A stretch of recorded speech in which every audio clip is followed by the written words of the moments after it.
तो श्री नारद जी महाराज स्थान गिना रहे हैं।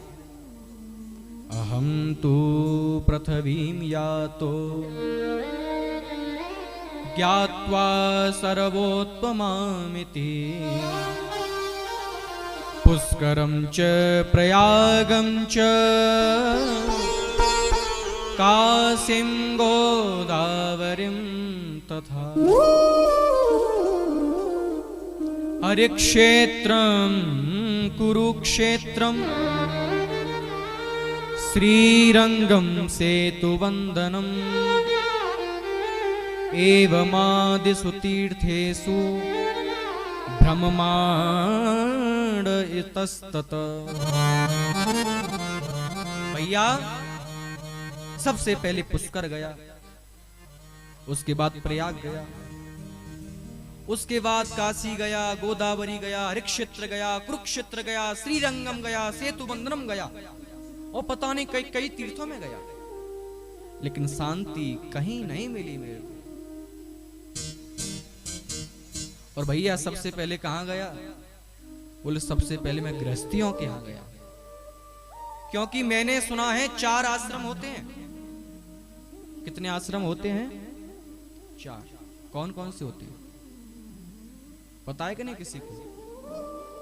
पहला है ब्रह्मचर्य, दूसरा है गृहस्थ, तीसरा है वानप्रस्थ और चौथा है सन्यास।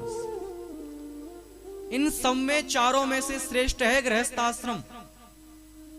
तो मैंने सोचा चलो गृहस्थ आश्रम में जाकर देखते हैं शांति है कि नहीं। तो सबसे पहले गृहस्थों के यहां गया। अब भैया गृहस्थों के यहां गया तो वहां तो बड़ी विचित्र कथा। शरद कुमार जी ने कहा भैया बताओ क्या कथा हुई? बोले सत्यम नास्ति तपः शौचम दयादानं न विद्यते उदरं भरिणो जीवा वराकाकूटभाषण। सत्यम नास्ति, सत्य कोई बोलता नहीं, तपः तपस्या कोई करता नहीं। अब भैया तपस्या की कहो तो गृहस्थी कहते हैं जी तो बाबा जी को काम है तपस्या करना, गृहस्थों को काम नहीं। शौचम दया दानम न विद्यते, दया कोई करता नहीं किसी पर। दान दान तो पूछो ही मत महाराज, दान देने की बात छोड़ो, दान लेने लगेगा। जाति कुजाति बहे मंगता। ब्राह्मण केवल दान लेने का धर्म केवल ब्राह्मण का है, लेकिन ये नहीं कि ब्राह्मण भी हर किसी ब्राह्मण को दे दो।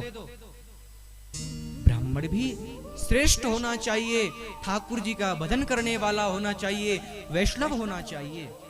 अब ये नहीं ब्राह्मण है जाति से तो, लेकिन तो गुटखा भी खा रहा है, मदरापान भी कर रहा है, आसुरी बेला भी कर रहा है, तामसी प्रकार का भोजन भी कर रहा है, ऐसे ब्राह्मण को दान नहीं देना। जो ब्राह्मण है वो जो वैष्णव है, ठाकुर जी का भजन करता है, केवल एकमात्र आशा केवल ठाकुर जी पर रहती है जिसकी, ऐसे ब्राह्मण को दान करना चाहिए। लेकिन गृहस्थियों का तो महाराज दान तो देते नहीं, लेने लगे। उसके बाद कहा उदरम भरणो जीवा, यह जीव केवल अपने उदर को भरने में लगा है। बेटे को बुलाता है बेटा इधर आ,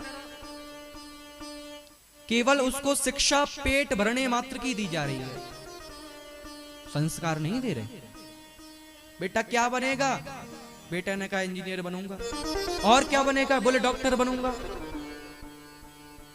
माता पिता ने यह कहा कि बेटा कुछ भी बनना, लेकिन समय समय पर ठाकुर जी का भजन करते रहना, दान पुण्य करते रहना, ये नहीं शिक्षा दी। उदरम भरणो जीवा, केवल पेट भरने की शिक्षा दे दी उसको। बराका कूट भाषण, बड़े कूट शब्द बोलते हैं संसारी लोग। व्यक्ति क्या कहता है पता है? यदि ये पापी पेट ना होता ना तो व्यक्ति आराम से बैठा होता। और बात भी सत्य है, यदि पापी पेट ना होता तो व्यक्ति पाप ही नहीं करता। इस पेट के लिए व्यक्ति पाप कर रहा है, इसी पेट के लिए पुण्य कर रहा है। और यदि पापी पेट ना होता तो व्यक्ति चैन से सो रहा होता, क्या उसको पड़ती है काम करने की? बड़ी विचित्र स्थिति। नई सदी में मिल रही दर्द भरी सौगात,